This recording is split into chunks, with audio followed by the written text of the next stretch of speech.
Am I the asshole for not sharing medical history before being pranked? Hey yo, I'm a schizophrenic, started when I was 22, and will last till I die. I'm active in schizophrenic communities, go to groups, the works, but I'm fairly private about it to most people, including my friends. It's fairly common for people to think I'm eccentric, comes with the turf, due to some of my habits. Those habits include not going to parties or other places with lots of people, suddenly deciding not to do something.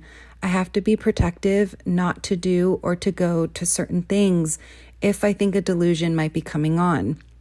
Saying the occasional odd quip, normal schizophrenic stuff. Some friends thought it would be funny to make it seem like I might be going crazy as a group.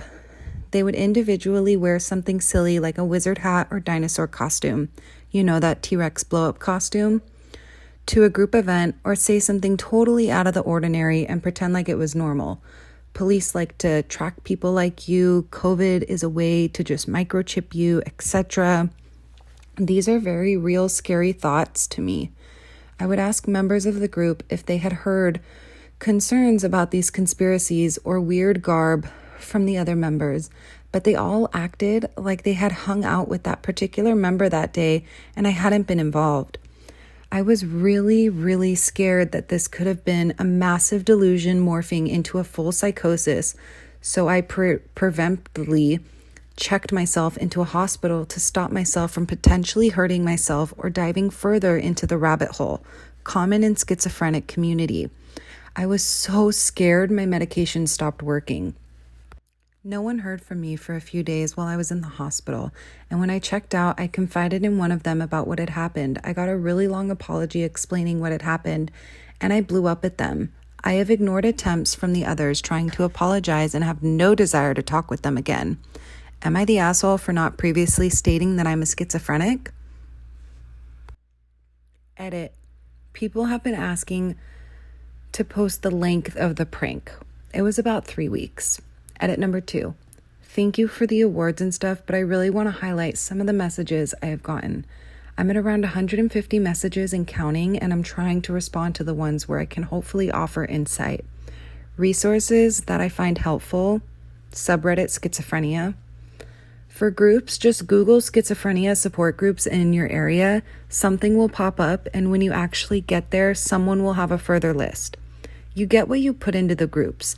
You don't have to talk your first couple times, but no one will look at you with the batshit look if you say reality check, is there a bird in the room or something in that regard.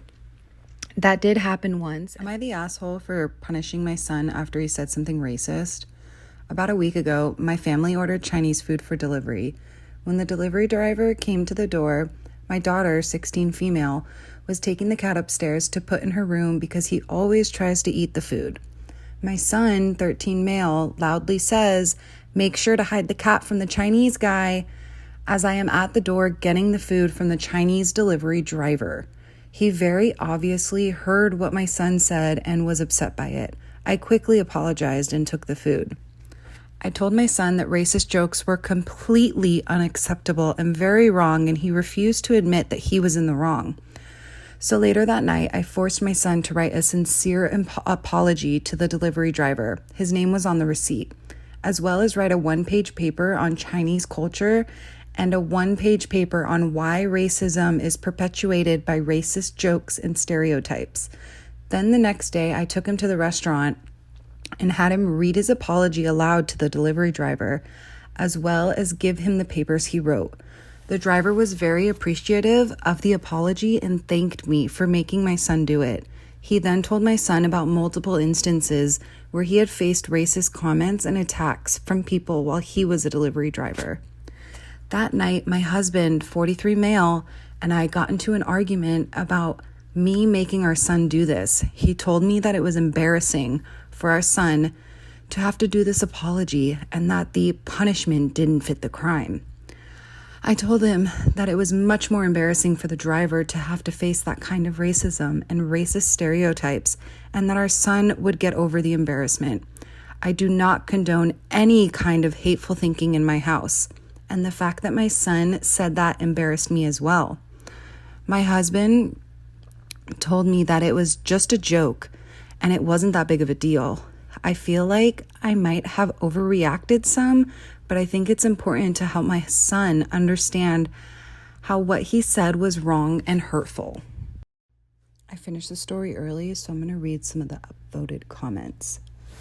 So a lot of the comments talked about how the dad needed a lesson too. And there was one comment that really stuck out to me. It says, especially because you have no idea if he's saying this around other Asian kids where there's even more damage.